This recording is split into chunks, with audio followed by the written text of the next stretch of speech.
Alrighty, boys. Here we go. Here we go. How to beat a decent to good Jon Jones. All right. This was a fight I recorded a few days ago. I am using Stipe Miocic facing a Jon Jones that he was decent. He was trying to do some of the things that Jon Jones does.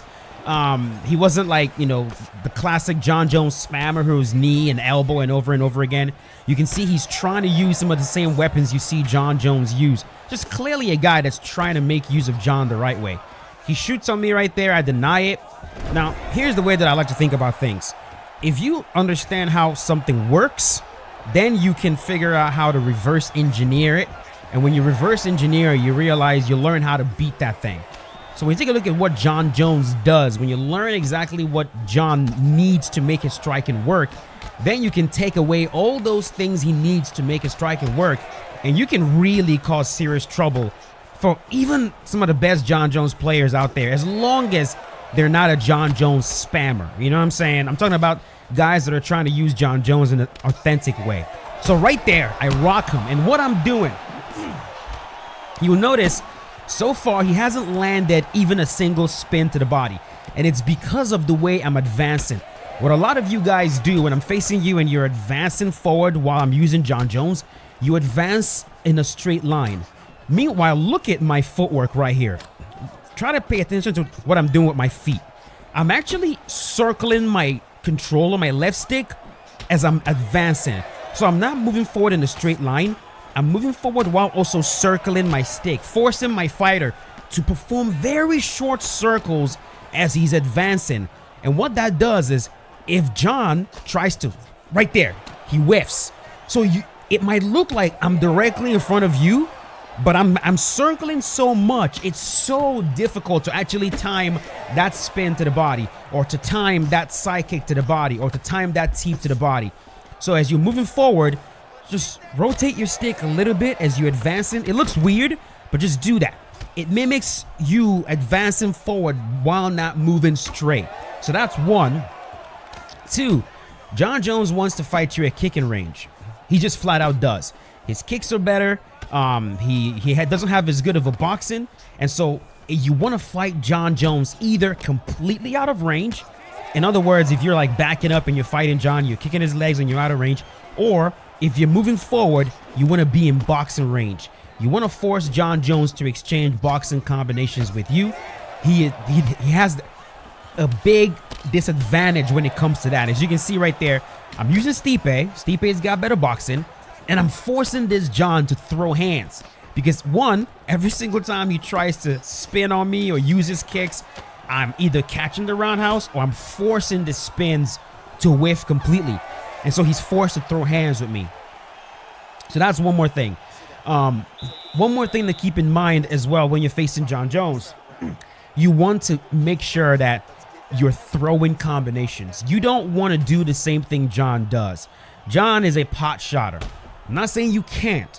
You could, but it's harder. If you're pot shotting Jon Jones, most likely you're at kicking range.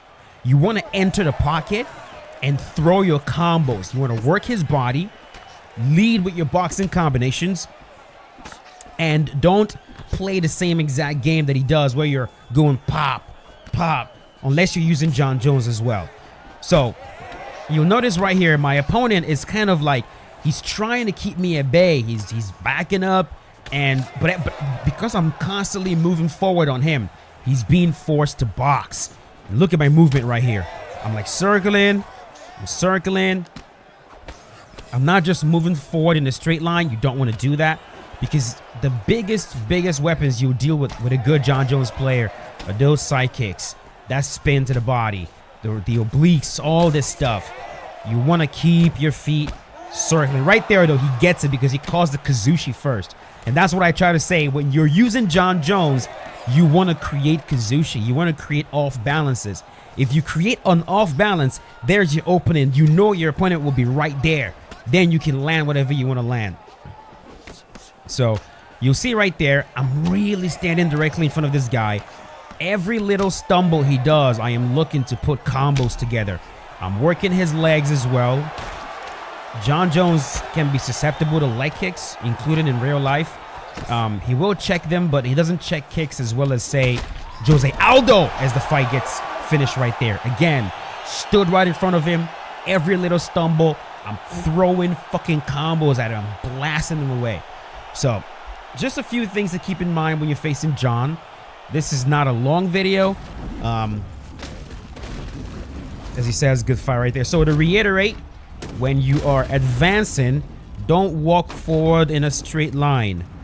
Walk like, make your fighter move this way in circles like this as you're advancing. Circle, advance, circle, advance, circle, advance. And you do that by rotating your left stick as you're advancing.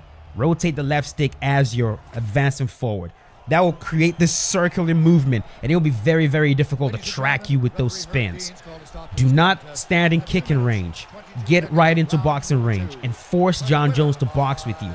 If your opponent starts taking you down, that could be a problem if they're good at grappling. But if it's purely striking, do these two things and remember to use your combinations.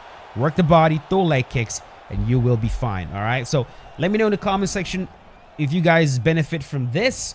If you have fights where you deal with good Jon Jones players, send them to me, and I'll see you boys later. As always, stay safe. Peace out. Have a good night.